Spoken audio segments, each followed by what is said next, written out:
أهلا يا جماعة. زي ما قلنا احنا بنتكلم في مجموعة الفيديوهات دي عن أداة تحليل الباور بي اي. وبعد ما اتعرفنا عليها وعلى اليوزر انترفيس بتاعها في الفيديوهات اللي فاتت، بدأنا في عمل تقرير تفاعلي زي الاكزامبل اللي احنا شايفينه قدامنا، اللي هو الاكزامبل ده. وصلنا للشكل اللي احنا شايفينه في الشاشة دي. وكنا بنينا في الفيديو اللي فات الجراف بتاعتنا زي ما احنا شايفين. ولما بنينا الجرافس كنا بنستخدم الايقونه بتاعه البيلد. فكل جراف زي ما قلنا كان ليه مرتبط بيه ايقونه للبيلد وايقونه للبنت براش او الفورمات. فاحنا في بناء الجرافس دي استخدمنا الايقونه بتاعه البيلد، وبنينا الجرافس زي ما احنا شايفين. هنبدأ النهاردة هنستخدم الأيقونة بتاعة البنت براش لتنسيق الجرافس دي. وزي ما احنا عارفين إن الأيقونة بتاعة البنت براش دي بتحتوي على تو تابس، واحدة اسمها فيجوال واحدة اسمها جنرال. الفيجوال عادة بتحدد لنا الخواص الخاصة بكل جراف على حدة، زي الليجنت وشكل المحاور والقيم وطريقة ظهورها. لكن الجنرال بتحدد لنا الخواص العامة للجرافس زي التايتل والفونت والتكست والإفكت. يمكن يكون من مفيد دلوقتي قبل ما نبدأ ندخل في التنسيق بتاع كل جراف على حدة، ان احنا نعمل لون للوول بيبر بتاع الريبورت. ازاي ممكن نعمل لون للوول بيبر بتاع الريبورت؟ فاحنا بنروح لحتة فاضية وبندوس على البنت براش، فده بيحدد لنا بيجيب لنا مواصفات البيج بتاعتنا ومن ضمنها الوول بيبر. الوول بيبر هنا لونها ابيض، فانا هدي لها لون اسود على اساس انها تكون واضحه بالنسبه لي، فانا اعرف الوول بيبر دي بالمناسبه هي المساحه اللي خلف التقرير. بتفيدني في ايه ان انا اكون عارفه المساحه اللي خلف التقرير دي بتبقى مساحه فاضيه خلف التقرير. بتفيدني في ان انا لو انا دوست في حاله ان الصفحه عندي بتكون مليانه تقارير بالمنظر ده، فانا لو دوست على اي مساحه منهم، على اي تقرير منهم، وعايزه الغي السلكشن ده، لازم اروح لمساحه فاضيه وادوس عليها. فانا لما بتكون الشاشه مزحومه كده بالنسبه لي ما بقدرش احدد المساحه الفاضيه. فانا المساحه الفاضيه بالنسبه لي دايما بتكون هي الوول بيبر، علشان كده ممكن يكون مفيد ان انا اديها لون مختلف علشان ابقى عارفه ان هي دي الوول بيبر، اروح لها على طول والغي اي سلكشن عندي. فانا دلوقتي لو مختاره سلكشن للاريا بتاعه الماب وعايزه الغي السلكشن، فبروح دايركت للوول بيبر فبيلغي لي السلكشن. دي ملاحظة على الهامش، طبعا ممكن تعملوا بيها ممكن ما تعملوش بيها، لكن انا لقيت ان هي بتسهل كتير في عملية الكنسل بتاع السلكشن. نبدأ دلوقتي نروح للجرافس بتاعة البي نوت ونشوف ازاي ممكن ننسقها. اول جراف اللي هو بتاع البي نوت هندوس عليه، هيفتح لي هنا البيلد، وده خلاص احنا خلصنا شغل منه، فهروح للفورمات بتاع الفيجوال او اللي هي البنت براش. من البنت براش احنا قلنا ان احنا عندنا التاب بتاعت الفيجوال والتاب بتاعت الجنرال. في التاب بتاعت الفيجوال انا هلاقي ليجنت وسلايسز وداتا ليبل وديتيل ليبلز وروتيشن. مهم الليجن دي طبعا من اسمها ان هي ان هي الليجنت اللي ظاهره عندي. انا ممكن دلوقتي ابدا انسق الليجنت دي. يمكن من اول الحاجات اللي ممكن اعملها ان انا الغي التايتل بتاعها. يعني هو دلوقتي في الليجنت دي فيها تايتل اسم العميل، واضح انه مش ظاهر قوي لان هي اسم الجراف فيه اسم العميل، فانا مش محتاجه ان انا احط تايتل للليجنت.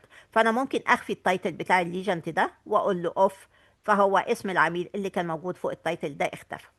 ممكن اغير الموقع بتاع الليجنت، فهي دلوقتي موجوده عندي في السنتر لايت. من البوزيشن دي ممكن اختار لها مكان تاني، وليكن مثلا البوتوم ليفت، فتبدأ تتحط لي تحت وتوسع لي مكان اكتر للليجنت. ممكن اغير التكست. ممكن التكست ده اصغره شوية بحيث ان هو يظهر لي عدد اكتر من الاسماء. لو هو 10 ممكن اخليه 8. وهو لو التكست ده مش المساحة مش مكفية كل التكست، فبيبقى عندي هنا الارو ده بحيث ان انا احركه اشوف باقي التكست اللي مش ظاهرة سواء يمين او شمال. ده كده بالنسبة للليجنت. وطبعا ممكن اغير اللون بتاع الفونت، وممكن اغير النوع بتاعه، وعلى حسب ما انا عايزة. كل ده في الليجنت. يبقى احنا شفنا في الليجنت في من الاوبشن بغير المكان، ومن التكست بغير السايز، ومن التايتل بغير بشيل او احط التايتل بتاع الليجنت. بالنسبه للليجنت ده كده اوكي. في عندي السلايسز دي انا ممكن بتحكم في الوانها، يعني هي كل سلايس هنا واخده لون معين، انا لو انا عايزه اغير الالوان دي بغيرها من السلايسز. الديتيل ليبلز دي من الحاجات المهمه، فانا ما افتحها. هنا بيقول لي ايه؟ هنا واضح ان طبعا الليبل الفاليوز اللي ظاهره دي عندي ظاهر القيم وظاهر البرسنتج. انا مش في كل وقت بحتاج الاثنين يظهروا، فسي مثلا انا هنا عايزه البرسنتج بس، فاجي هنا هقول له ادوس على الليبلز كونتنتس وهقول له برسنتج برسنت اوف توتال، يبقى هيجي يظهر لي بس البرسنتج. لو انا عايزه الفاليوز بس ممكن اظهر الفاليوز بس، عايزه الاثنين ممكن اظهر الاثنين، وده هنشوفه واحنا شغالين. كده انا مش محتاجه حاجه تانية من الليجن. كده انا مش محتاجه حاجه تانية من الفيجوال. آم، الروتيشن دي طبعا لو انا عايزه اعمل روتيشن للجراف بتاعي، وده مش مطلوب في الوقت الحالي. كده انا مش عايزه حاجه من الفيجوال، فاروح للجنرال. اهم حاجات في جنرال انا محتاجاها حاجتين: التايتلز، ان انا اغير التايتلز بتاعي، ان هو لان التايتل طبعا واضح ان هو اسم غير واضح، فانا ممكن اغير التايتل من الاوبشن بتاع التايتل الموجود هنا. فانا بدوس عليه واجي من هنا من التكست ده وابدا امسح الكلام اللي مكتوب واحط انا التايتل اللي انا عايزاه. كده بالنسبه لي ده هو بيمثل نسبه المبيعات لكل عميل. ممكن اغير المحاذاه بتاعته فاخليه في السنتر، ممكن اغير الفونت اديله بولد لو انا عايزه اكبره. طبعا كل ده ممكن اغير لونه لو عايزه. انا مش هلعب خالص في الالوان دلوقتي، علشان هنشوف في الاخر ازاي ممكن نغير في السيمز بتاع الشكل ككل. فانا دلوقتي بسيب الالوان، بغير الحاجات الاساسيه بالنسبه لي.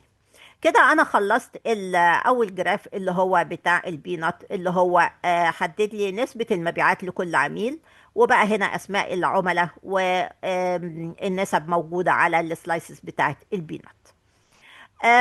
نشوف الباي شارت.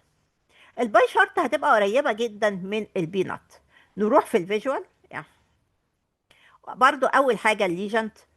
نفتح الليجنت.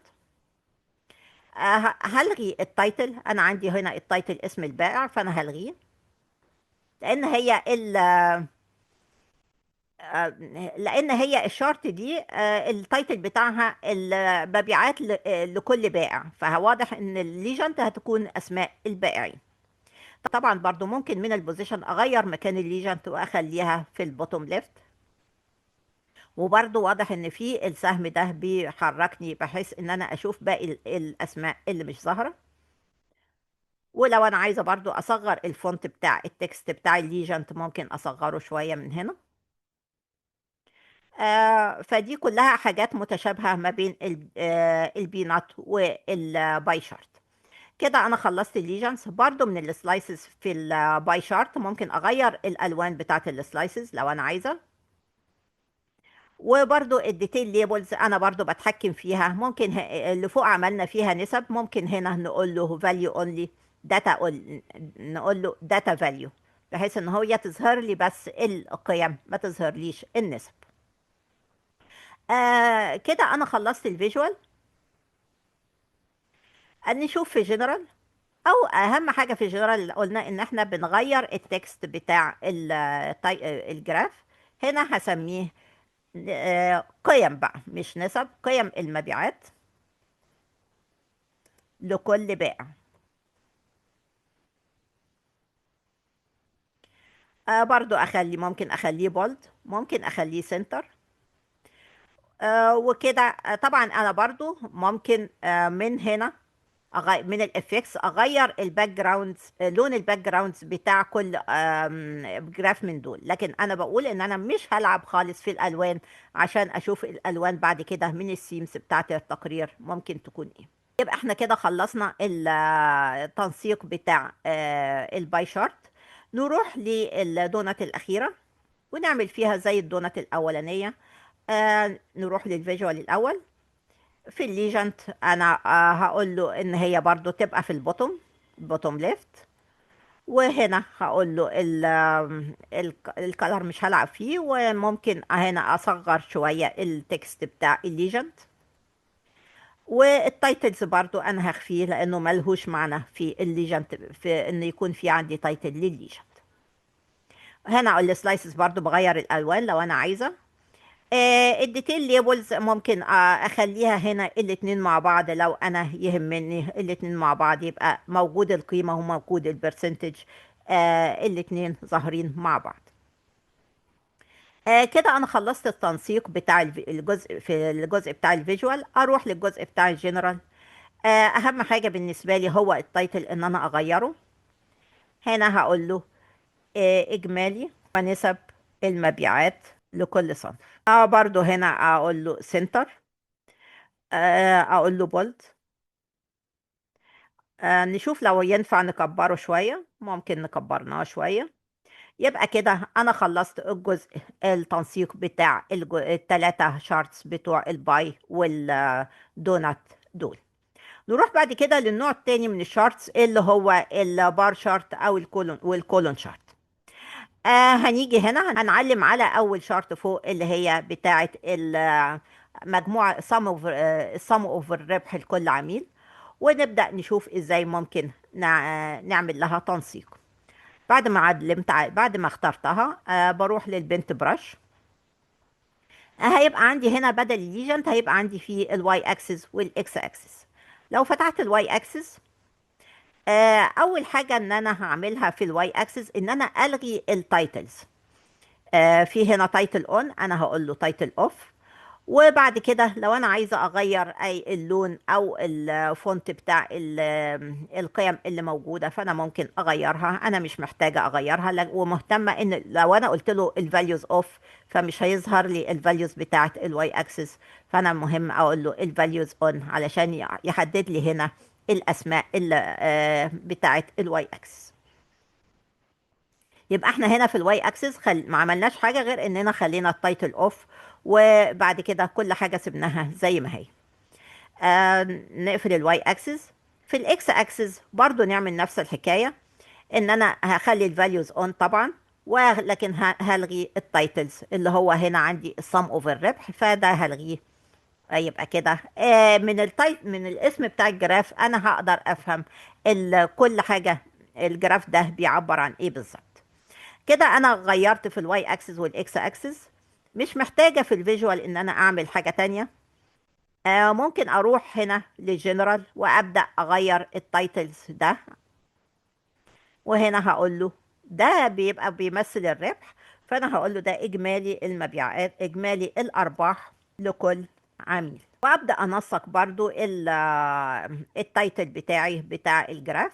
وهنا ممكن اقول له بولد، ولو انا حابة برضو ممكن اكبره شوية. كده عملت البار شارت. نعمل الكولون شارت. نروح للفيجوال. طبعا هنا واضح ان في البار شارت الواي اكسس هي فوق، لان هي اللي بتحتوي على الاسماء، والاكس اكسس هي اللي بتحتوي على القيم، فهي تاني واحده. هنلاقي الموضوع ده مختلف لما نروح للكولون شارت. فهنا هنلاقي في الكولون شارت الاكس اكسس هي اللي فوق لان هي اللي بتحتوي على الاسماء، وبعد كده الواي اكسس هي اللي تحت هي اللي بتحتوي على القيم. فما نتلخبطش ان احنا بنلاقي ساعات الاكس اكسس فوق والواي اكسس تحت، او العكس. ده بيبقى على حسب اذا كانت هي بار شارت او كولون شارت. احنا في الاكس اكسس هنا برضو مش هنعمل حاجة فيهم غير اننا نلغي التايتلز، وهنحافظ على كل حاجة زي السيتنج بتاعتها. فاحنا كده قلنا له تايتل اوف في الاكس اكسس، وفي الواي اكسس برضو تايتل اوف، وحافظنا على شكل القيم زي ما هي. نروح لجنرال. وبرضو اللي يهمني في الجنرال دي ان احنا نحدد له العنوان، نكتب له العنوان اللي احنا عايزينه بالظبط. هنا هقول له اجمالي الارباح لكل بائع.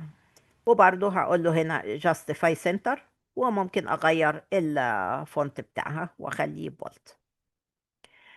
ممكن في حاجة احنا برضو ممكن نتكلم عليها في الفيجوال، ان احنا عندنا هنا حاجة اسمها كولونز. الكولونز دي زي السلايسز في في الدونات شارت. ممكن من خلال الكولونز دي اغير اللون بتاع الكولونز اللي بتظهر عندي. يعني هو الديفولت بتاع الكولون هنا ازرق، ممكن اخليه اي لون تاني لو انا عايزة. ممكن اخليه اورنج مثلا. فدي طبعا ممكن. فانا مش هلعب في الالوان قلنا دلوقتي خالص، لغايه ما نشوف السيمز هتعمل لي ايه، هتظبط لي الالوان ازاي. نشوف حاجه تانية. نشوف الجراف اللي بعده، اللي هو ده اجمالي عدد العملاء اللي بيشتغلوا معايا، اللي اشتغلوا معايا في كل شهر. هروح اختار الجراف.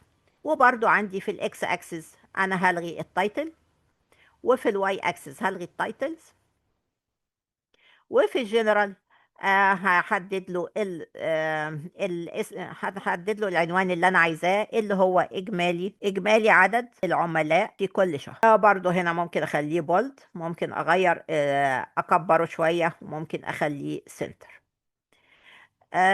طبعا واضح ان هو هنا في الجراف ده هنا اسماء الشهور، وبيحدد لي هنا عدد العملاء اللي ظاهرين اللي بيشتغلوا معايا في كل شهر.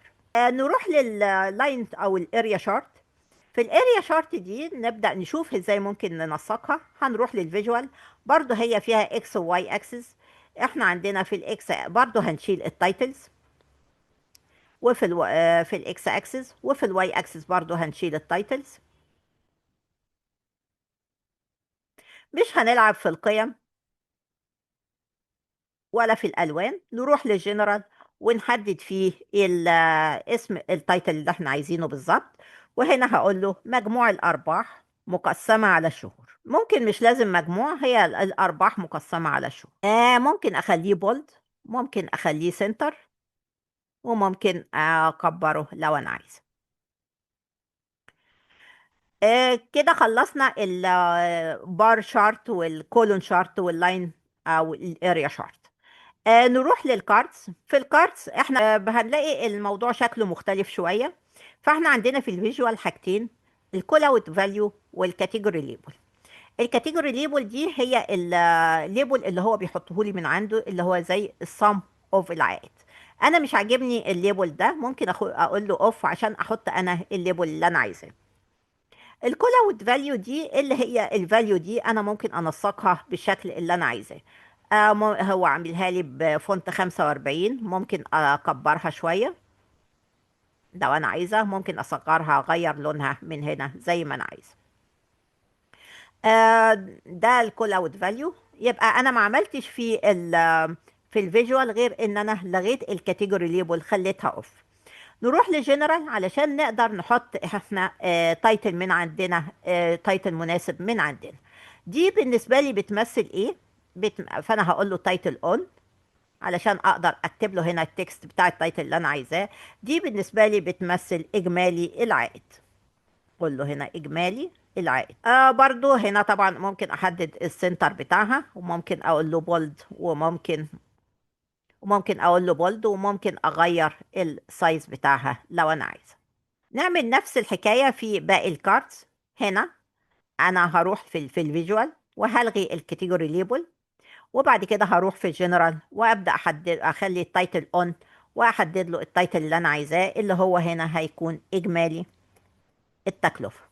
وبرضو ممكن اخد من هنا بنت براش وانسخها هنا، فيبدأ يغير لي التنسيق بتاع يبدأ يغير لي التنسيق بتاع الليبلز زي ما انا عايزة، او التنسيق بتاع الحاجات اللي انا عملتها لو انا غيرت حاجة في الفونت او في اللون زي ما انا عايزة. برضو ممكن اعمل بنت براش واخدها هنا. هنا طبعا ما كتبليش التايتلز، فانا المحتاجة ان انا لازم اكتب له انا التايتلز اللي هو هيكون اجمالي الربح. كده انا خلصت التنسيق بتاع الثلاثة كارد دول. ابدا اروح للماب واشوف ازاي ممكن انسقها. الماب دي نبص عليها نبص على الماب تاني في البيلد، نشوف ايه الفيلد اللي احنا كنا استعملناها معاه. هنلاقي ان احنا في الفيلد في البيلد بتاع الماب، لان احنا كنا حاطين في اللوكيشن فعلا المدينة، ممكن نحط برضو ليجنت للماب لو احنا عايزين، ممكن تكون المدينة برضو. فكده يعمل لي ليجنت بأسماء المدن بتاعتي على الخريطة بتاعتي. في حاجة مهمة بقى في الماب قوي بنعملها في البيلد، اللي هي البابل سايز. هي الماب دي بتبقى مبنية على ان انا عندي عدد من المدن موجودة في الجدول بتاعي اللي انا عاملة عليه التقرير. فانا عندي 4 مدن اللي هم اسكندرية، طنطا، كايرو، اسوان. كل مدينة من دول انا عايزة فيها حجم المبيعات بتاعتها. فهو المفروض ان في نقطة هنا او بابل هنا بتبان عند مكان كل مدينة. البابل دي انا ممكن اخليها تشير لي لحجم المبيعات في كل مدينة. فلو البابل دي كبرت يبقى حجم المبيعات كبير، لو البابل دي صغرت يبقى حجم المبيعات صغير. عشان كده انا عندي هنا في البيلد حاجة اسمها البابل سايز. البابل سايز دي هتمثل لي ايه؟ هتمثل لي حجم المبيعات او اجمالي سعر البيع. فانا ممكن اجي هنا واقول له البابل سايز هي اجمالي سعر البيع. فهلاقي ان فعلا في مدن الاجمالي سعر البابل بتاعتها صغيره، وفي مدن البابل بتاعتها كبيره. يعني مش كل المدن البابل بتاعتها زي بعض، لان السايز بتاع البابل بيحدد لي او بيشير لي لحجم المبيعات في كل مدينه. فكل ما كبر فده دليل ان حجم المبيعات في المدينه دي كان اكبر. يبقى هي من الحاجات المهمه ان انا بحددها في البيلد بتاعت كل مدينه، في البيلد بتاعت الماب، اللي هو الجزء بتاع البابل سايز. نروح للتنسيق بقى بعد كده للبنت براش. في البنت براش في عندي في الجزء بتاع الفيجوال في عندي حاجة مهمة اسمها الماب سيتنج. في الماب سيتنج دي انا ممكن اغير شكل الخريطة. هو الشكل ده دلوقتي اسمه رود. انا ممكن يكون عندي اشكال تانية، مثلا اللي هو الاريال ده يديني شكل مختلف. فطبعا انا بختار الشكل اللي يناسبني. في عندي هنا شو ليبلز او اون او اوف. لو انا قلت له شو ليبلز اوف هتلاقيه اخفى لي كل الاسماء اللي موجوده على الخريطه. لو انا قلت له اون فبيجيب لي اسماء المدن بتاعتي اللي انا بتعامل معاها ومدن تانية. فانا هشوف انا هعملها اوف واخفي كل الاسماء، وهيبقى عندي وسيله تانية ان انا اظهر بس المدن، اسماء المدن بتاعتي اللي انا بتعامل معاها. فانا اخليها اوف لغايه ما اشوف ايه الطريقه اللي ممكن تظهر لي اسماء المدن بتاعتي اللي انا بتعامل معاها. يبقى من الستايل انا غيرت شكل الخريطه واخفيت اسماء المدن اللي ظاهره على الخريطه، وبقت الخريطه فاضيه قدامي. باجي اقفل الستايل. عندي هنا الليجنت. انا دلوقتي حددت من البيلد ان انا عندي ليجنت. انا عايزاها تبقى موجوده او مش عايزاها تبقى، ممكن طبعا اسيبها موجوده وابدا اعمل لها هنا تايتل اوف وتبقى موجوده. يبقى كل السيركل هنا بتشاور على المدينه. لون السيركل هنا بيشاور على لون المدينه في الليجنت، وده يبقى اسلوب من اساليب الاظهار. ممكن اخفي الليجنت واجي هنا. عندي حاجه اسمها كاتيجوري ليبل. الكاتيجوري ليبل دي اون او اوف. هي دلوقتي اوف. لو انا قلت له كاتيجوري ليبل اون هلاقي اسم المدينه ظهر على الخريطه نفسها. فانا يعني دي حاجه ليا انا طبعا عندي الحريه فيها. اسيب الليجنت واخفي الكاتيجوري ليبل، او اسيب الكاتيجوري ليبل واخفي الليجنت. ممكن انا اخليها فعلا اوف واخلي الليجنت هي الاون، بحيث ان هي ما تعمليش زحمه في الخريطه بتاعتي. ده بالنسبه للماب سيتنج. البابلز انا ممكن اتحكم فيها لو انا عايزه اكبر من حجمها او اصغر من حجمها، ممكن اتحكم فيها من هنا. والكالرز برضو ممكن اغير الوان الكالرز زي ما انا عايزه من هنا. وقلنا الكاتيجوري ليبل دي اللي هي يا اما اعملها اون او اوف بحيث ان هي تظهر لي اماكن المدن على الخريطه. ده بالنسبه للفيجوال. نروح لجنرال في الماب. فانا عندي اهم حاجه في الجنرال اللي هو التايتل. انا هغير التايتل اللي هو كاتبه واسميه اجمالي المبيعات لكل مدينه. طبعا ممكن اخليه بولد، ممكن اخليه سنتر، ممكن اكبره لو انا عايزه. ده بالنسبه للتايتل. وكده نكون خلصنا التنسيق لكل الجرافس اللي موجوده في التقرير بتاعي. نتأكد ان ان كل الجرافس دي شغالة مع بعض، بحيث ان أنا لو دوست على اي ايتم هنا هلاقي كل الجرافس اتأثرت بالايتم ده. يعني انا دلوقتي عندي ده مصنع الشرق بقى هو الايتم الرئيسي لكل الجرافس. كل الجرافس بتظهر لي بيانات عن مصنع الشرق بس. فهنا اجمالي الارباح لمصنع الشرق اللي هي متلونة بالازرق الازرق الغامق. يبقى انا هنا عرفت مين البائعين اللي اشتغلوا في مصنع الشرق. هيكون عادل وكمال وكريم وعاطف. هشوف مصنع الشرق ده عمل لي ارباح قد ايه متقسمه على الشهور. ده قيم الارباح. يعني اقل شهر عمل فيه ارباح هو شهر اوجست، وبعد كده اعلى شهر عمل فيه ارباح هو شهر ديسمبر. اشتغل مع بائعين من اسكندريه وبائعين من طنطا. آه، هنا قيم المبيعات لكل بائع. كل بائع اشتغل معاه بقيم مبيعات كام، ونسب مبيعات الأصناف اللي هو اشتراها بتساوي كام من نسب جميع الأصناف. فهنا واضح ان انا لما بختار ايكون معين كل الجرافس بتاعة التقرير بتاعي بتبدأ تتغير، بتركز على جاست الايتم ده والبيانات بتاعته. اختار ايتم تاني مثلا وليكن شركة البويات. هنلاقي البيانات اختلفت. هنا مثلا شركة البويات دي اشتغل معاها بائعين من القاهرة واسكندرية وأسوان. إجمالي الأرباح لكل بائع من البائعين اللي اشتغلوا مع الشركة دي، والأرباح بتاعت الشركة دي متقسمة على الشهور بالمنظر ده.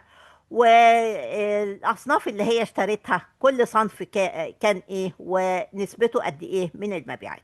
فكده فعلا في انتر اكشن ما بين كل الجرافس وبعضها، وكل الجرافس بتتأثر بأي تعديل أنا بعمله أو بأي اختيار أنا بحدده على أي ايتم موجود في الجرافس. وطبعا من الحاجات المهمة إن احنا لقينا إجمالي العائد وإجمالي التكلفة وإجمالي الربح للأيتم اللي احنا مختارينه ده بتتغير أوتوماتيك. يعني هنا ده كانت القيم دي، هنا القيم اتغيرت. لما بدوس خالص وبترجع للقيم الأصلية أو للإجماليات القيم بتتغير خالص. برضو من الحاجات اللي بتساعدني في موضوع الانتر اكشن ان انا ممكن اعمل سلايسز. ازاي ممكن اعمل سلايسز؟ فانا من عندي هنا في بروح هنا لمكان فاضي وبتتفتح لي الشاشة بتاعت الفيجواليزيشن، وعندي هنا ده الايقونة بتاعت السلايسر. بدوس عليها بتفتح لي السلايسر. انا عايزه السلايسر دي تشاور لي على ايه؟ انا عايزاها تشاور لي مثلا سي على الاصناف. فهاجي هنا في البيلد. هنا بيسألني الفيلد اللي انت عايزه السلايسر دي تشتغل عليه هو هيبقى انهي فيلد. فانا هقول له اسم الصنف. اسم الصنف انا عندي هنا كود الصنف، فانا اسم الصنف هجيبه من التيبل بتاع الاصناف.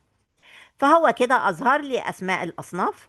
انا ممكن اتحكم بقى في شكل السلايسر دي تبان ازاي من هنا من الجزء بتاع الفيجوال او الجزء بتاع التنسيق. في الجزء بتاع الفيجوال انا عندي السلايسر سيتنج، بدوس عليها. هي كده فيرتيكال ليست. ممكن اخليها دروب داون بحيث ان هي تظهر لي كدروب داون ليست. وممكن اخليها تايل او مربعات جنب بعضها. انا هخليها مربعات وهتحكم في شكلها من الحجم بتاعها من هنا، ان انا ازود الحجم ده العرض واقلل الطول فتجيلي بالشكل ده، واحطها هنا في الجزء بتاع الفوق خالص بتاع الهيدر بتاعه. ابدا دلوقتي اعمل لها نوع من التنسيق. السلايسر هيدر انا هي اون، انا هشيلها هخليها اوف. ومن الجنرال لو في عايزه احط لها تايتل انا هحطه، مش محتاجه احط تايتل، فانا مش محتاجه اعمل لها تنسيق تاني دلوقتي. هنا مغطيه شويه على اسم التقرير، فممكن اصغرها شويه وتبقى بالمنظر ده متظبطه في الهيدر بتاعي. بعد ما حطيت السلايسر ابدا اشوف تاثير اختيار اي ايتم منهم على الجرافس بتاعتي. فانا هدوس مثلا على بروجيكتور، هلاقي كل الداتا بتاعتي اتغيرت طبعا للبروجيكتور. فهو هنا هعرف البروجيكتور ده اتباع في مدن ايه. اتباع في الاربع مدن اللي هم اسكندريه وطنطا والقاهره واسوان. طبعا واضح ان هو اتباع في طنطا بشكل كبير، اتباع في القاهره بشكل صغير قوي، وفي اسوان وفي اسكندريه بشكل متوسط.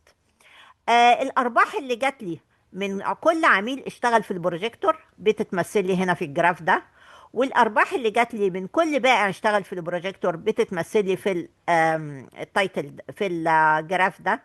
والارباح بتاعت البروجيكتور، مبيعات البروجيكتور متقسمه على الشهور بتظهر هنا. واجمالي عدد العملاء اللي اشتغلوا في البروجيكتور في كل شهر من الشهور دول متمثل لي هنا. هنا العملاء اللي اشتغلوا في البروجيكتور اشتروا بقيم قد ايه، نسبتهم في المبيعات قد ايه، او نسبتهم في المشتريات قد ايه، وقيم المبيعات بتاعت البروجيكتور لكل بائع قد ايه. ده بيتمثل لي هنا. طبعا انا بشتغل على صنف واحد اللي هو البروجيكتور، علشان كده الدونات دي مش موضحة حاجة غير هو صنف واحد بس. نفس الطريقة لو انا مثلا قلت له طبعة، هلاقي كل البيانات بتاعتي اختلفت. بتمثل لي الطبيعة واتباعت فين وفي مدن ايه، والارباح بتاعتها قد ايه، وكل عميل اشترى مين العملاء اللي اشتروا من الطبيعة والارباح بتاعتهم كام، ونسب المبيعات بتاعت الطبيعة لكل عميل، وقيم المبيعات للطبيعة لكل بائع من البائعين. نشوف مثلا المسح الضوئي، هنلاقي برضو الأرقام اختلفت خالص. مش ظاهر عندي بس غير هي اسكندرية اللي اشتغلت في المسح الضوئي، وبرضو الإجماليات اختلفت، والأرباح وعدد العملاء وكل البيانات اختلفت طبعا للآيتم بتاع السلايسر اللي أنا اخترته. لو أنا عايزة ألغي الاختيار فبدوس عليه تاني وبيرجع كل البيانات زي ما هي. أبدأ دلوقتي أشوف الخطوة الأخيرة في الشغل بتاعي، واللي هي تنسيق الألوان بتاعة التقرير بتاعي، وده اللي هشوفه من السيم. هروح هنا للفيو، ومن الفيو عندي هنا في السيم عندي سيمز مختلفة. ممكن أختار حاجة زي كده، حاجة بباك جراوند بيضة، وبيغير لي في الألوان بتاعة السلايسز والألوان بتاعة الكولون. ممكن اختار اي حاجة بتناسبني في باك جراوند بيضة، واشوف الالوان اللي بتناسبني اذا كانت او لا هي دي اللي انا عايزاها ولا لا. وممكن اختار حاجة باك جراوند غامقة مثلا زي دي، واشوف الشكل بتاعي ايه، والتنسيق بتاعي يبقى شكله. اشوف الشكل بتاعي ايه. ممكن يكون ساعات الخلفية الغامقة دي بتديني ان بتديني قوة اكتر للتقرير بتاعي، فممكن اسيبها بالباك جراوند الغامقة. ممكن هنا علشان اظهر اكتر الجزء بتاع الهيدر، ممكن اخلي الهيدر ده ليه لون مختلف. فاجي اختار الهيدر، الجزء التكست بوكس بتاع الهيدر.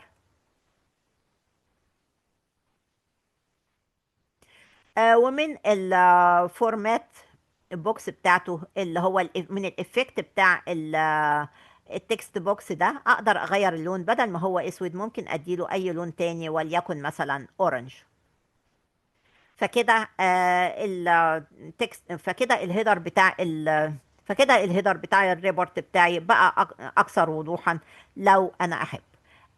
ممكن هنا اخليه برضو في الترانسبيرنسي.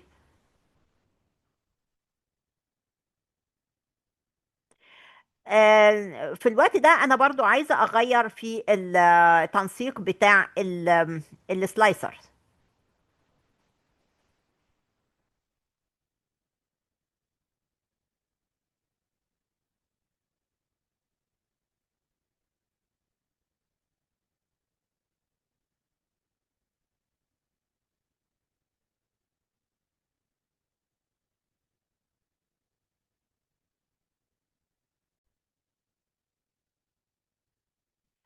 بعد ما غيرت في الخلفية بتاعت التقرير، هيبقى عندي برضو شكل السلايسر مش متظبط قوي، فممكن اغير في السلايسر بتاعتي او التنسيق بتاع السلايسر بتاعتي.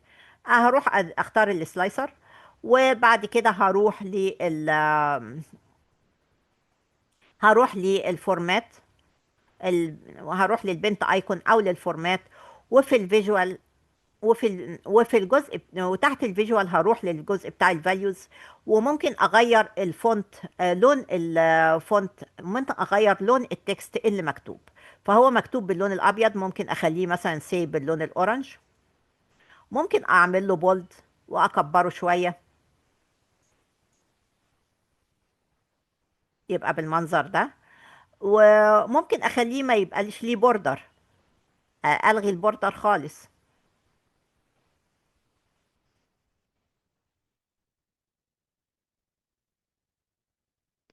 يبقوا موجودين بالمنظر ده.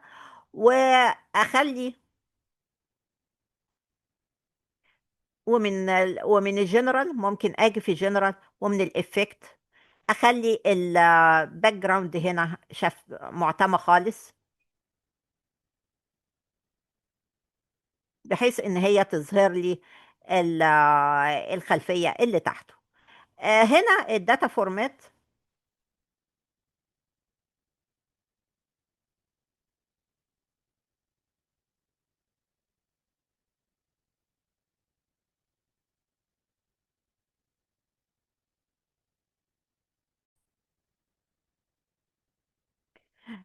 كده بعد ما غيرنا شكل الخلفية بتاعة الهيدر، محتاجين نغير شوية أو ننسق شوية في السلايسر برضو، لأن شكلها ما بقاش مناسب. علشان ننسق في السلايسر أنا هختارها. لو أنا مش عارفة أوصل لها بالظبط، فأنا عندي حاجة هنا في الفيو، فيها هنا سيلكشن. السيلكشن دي لما انا بختارها بتجيب لي الترتيب بتاع الايقونات اللي فوق، الترتيب بتاع الجرافس اللي فوق بعضها. فانا هلاقي هنا اللي سيسر فوق خالص، فانا هختارها. انا كده قدرت اوصل لها واختارها لو انا مش عارفه اختارها بالطريقه الطبيعيه بتاعتي. فانا كده اخترتها. عايزه بقى ابدا اعدل في الالوان بتاعتها. فباجي هنا بروح للفورمات، وبروح فين الجزء بتاع الفيجوال، السلايسر سيتنج، واروح للجزء بتاع الفيجوال، واروح للجزء بتاع الفاليوز. في الفاليوز دي انا عايزه اللون يكون، هسيب اللون زي ما هو باللون الرمادي زي باقي الالوان.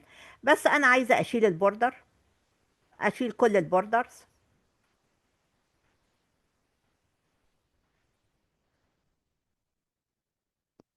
يبقى كده البوردر اختفى من عندي. عايزه الباك جراوند بتاعها يكون اورنج زي الباك جراوند بتاع تقرير المبيعات، زي الباك جراوند بتاع الهيدر. فانا هقول له الباك جراوند هيبقى اورنج. فعمل لي هنا الباك جراوند ده الباك جراوند بتاع القيم، فخله لي اورنج. وكده يبقى انا كده ممكن كده يبقى انا محتاجة برضو اغير في شكل الفونت بتاعي. ممكن اخليه بولد، ممكن اكبره شوية.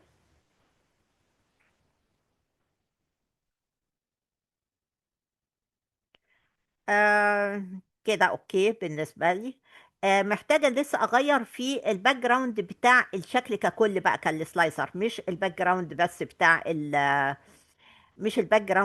بتاع الكل ايكون منهم، لا الباك جراوند بتاع السلايسر كلها اللي لسه لونه اسود ده. فانا هروح لجنرال وهقول اروح للافكت. هنا هخلي الكالر ده بدل ما هو اسود والترانسبيرنس بزيرو، فانا هخليه ترانسبيرنس ب 100، بحيث ان هو يكون شفاف خالص ويظهر لي الخلفية اللي ورا. ممكن اخلي اللون ده ابيض بدل ما هو رمادي. اروح في الفيجوال، واللون ده بدل الفونت بتاع الكلام، بدل ما هو رمادي ممكن اخليه ابيض يكون اوضح. وممكن اكبره شوية كمان واجيبه هنا.